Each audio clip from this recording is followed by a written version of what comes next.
talk to you today about puppy mills in the United States. Puppy mills breed dogs in unhealthy, cramped conditions. The adult dog's sole purpose in life is to breed with other dogs and have puppies. The adult dogs are kept in small crates like the ones you see at pet stores, and they do not get the care and treatment that they deserve. The puppy mills sell their puppies to pet stores and puppy stores across the nation. According to estimates by the Humane Society of the United States, there are over 10,000 puppy mills in the U.S., selling approximately 2 million puppies annually. The dogs in these mills are being neglected and abused by the owners, and the government must be stricter on regulating the care these dogs are receiving.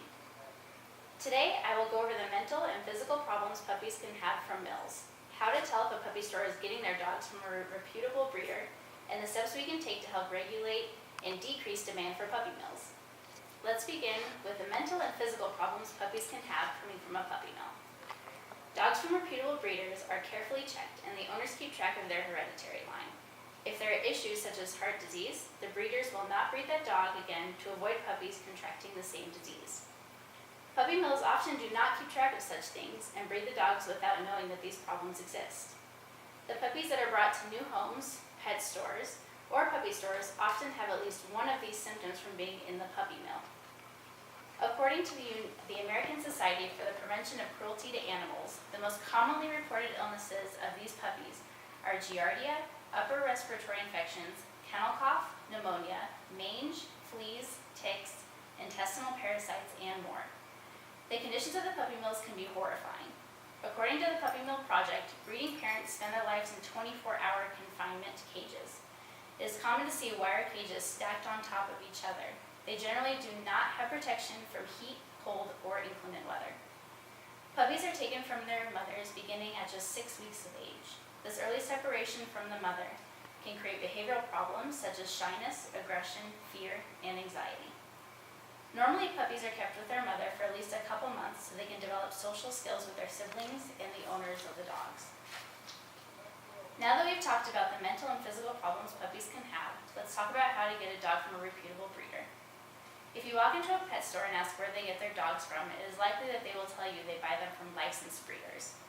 The problem with this is that legally all breeders have to be licensed to sell to pet stores.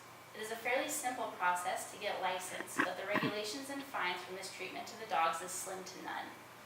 So although they are licensed, they may have come from poor conditions. The best way to avoid buying a puppy that has come from a puppy mill is to look for the breeders. The reputable breeders will usually have pictures on their website showing where the dogs are kept, the living conditions, and what they guarantee. A red flag would be if they do not allow the buyer to come to the site to get the dogs themselves. They are most likely hiding something and do not want to be reported, so they do not allow anyone to come look at the dogs.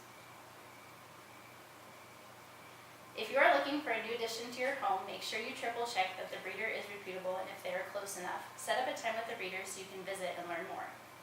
Another option is to adopt a dog from your local shelter or Humane Society. Just last week I went and visited the one here in Colorado Springs.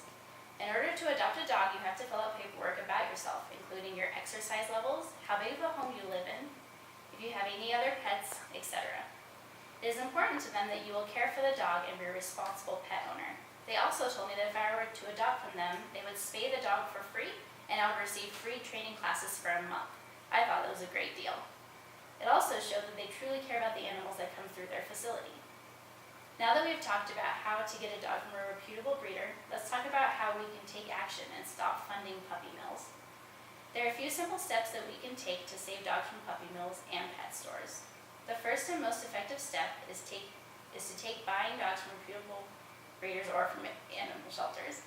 Inspectors for puppy mills are few and far between. That is one of the greatest issues with the environment these dogs live in.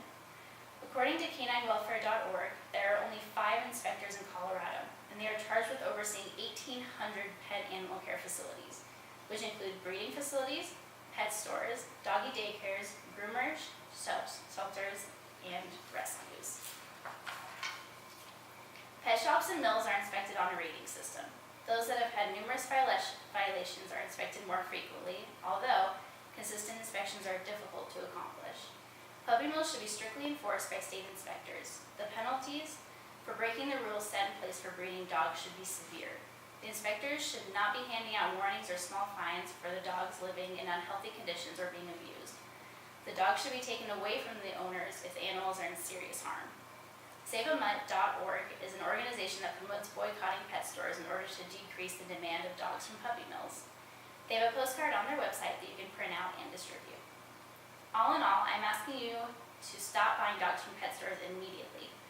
Tell friends, family, anyone about puppy mills and why it is so important that everyone boycott them.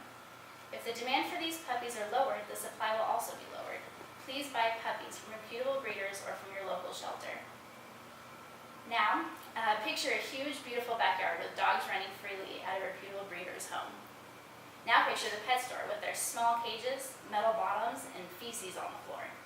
Do I have to ask which place you would rather get your puppy from? The puppy mills must be stopped from breeding dogs in unhealthy, mentally harming conditions. These poor dogs are being used solely for reproduction and do not get any freedom or a sense of love from their owners. You must buy puppies from breeders or shelters. So this is Radar, right down here. This is my brother-in-law's dog.